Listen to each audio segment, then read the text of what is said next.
because I refuse to not be first. Do we do enough? Well, I never shut up about it. It must have been about 16, 17. We nicked their gilt rings. Right, the bouncer's gilt ring. This is no good for me. That's the reality. If you want the honest truth, and I see it every day.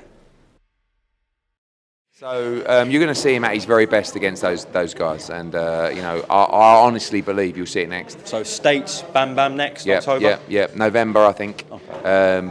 We're already in negotiations. It was pretty close. We nearly had him here tonight to announce, so hopefully we can kick it over the line this week. Just run me through the rest of the card, please. Yeah, I thought Ellie Scottney was fantastic. It was a really high-level fight. Respect to Shanika Johnson as well. Nina Hughes was great. I thought Chev Clark boxed really well tonight. I think he's going to be a big problem for all the cruiserweights in the world, to be honest with you. Johnny Fisher was good and explosive. A bit disappointing from Salas, but I think he felt the power and didn't want to know. Thought Kumari against Bellotti was a fantastic fight. Really pleased for Reece. Shannon Ryan looked fantastic. George Liddard looked really good as well, and good women for Muhammad Ali. When Johnny Fisher's doing such good business for you, tickets-wise, yeah, how do you now match him moving forward? Well, the thing is, actually, the tickets will diminish a little. Do you reckon? No. In time, because of the level of opposition. So tonight he sold less tickets than he did last time, only because they're waiting for the bigger fight now. So now they've been patient, they've been along for the graduation, but you've seen just over the last couple, just a small decline because they're waiting for the bigger fights. Now we put him in a proper fight. We put him in a 10-round fight that people want to come out and really, they know there's jeopardy.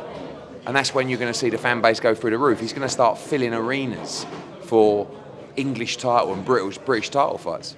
And it's just a couple of things away from this really positive news from Deontay Wilder. He's saying that basically the fight's done with you. Yeah. I mean, look, subject to a formal contract, we're very confident that fight gets made. So I can't speak on behalf of Deontay Wilder, but I'm very confident that Wilder will be accepting the money and the deal that comes through for Saudi Arabia. Again, I can't speak on his behalf, and us as well if we get what's been discussed. So we're very confident. With something like that, obviously previously you and Shelley were going back and forward. See, we know the money's not going to be an issue with Saudi Arabia putting that. What actually needs to be discussed in the negotiations? Really, the money, the term. I mean, obviously, more importantly as well, it doesn't really matter for Deontay Wilder because he's got no exclusivity in terms of his broadcast contract.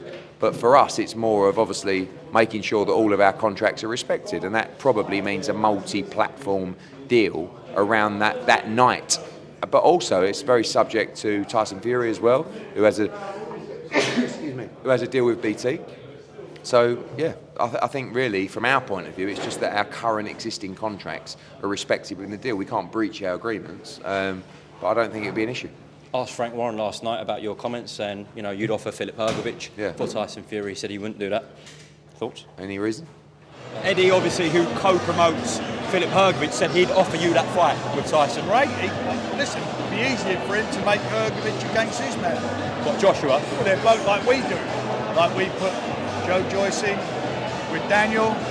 Why don't he do that? Would you be open to that, Filip Hrgović for Tyson? Am I open for it? Yeah, no, would you be open to that? No, not really. Why would I do them any favours?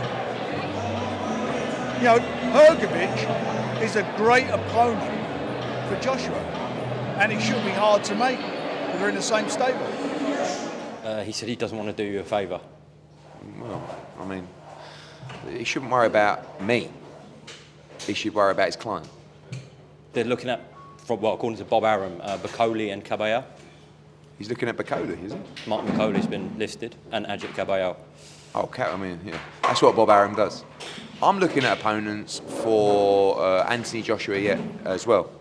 It's either Deontay Wilder or Salas, who Johnny Fisher fought tonight. That's what Bob Arum does.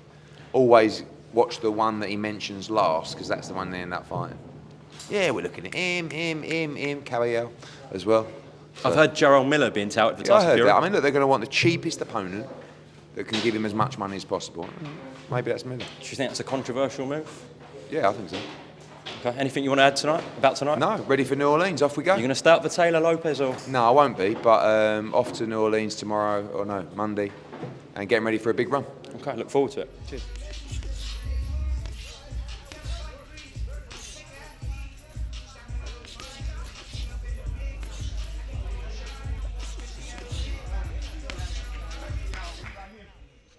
because I refuse to not be first.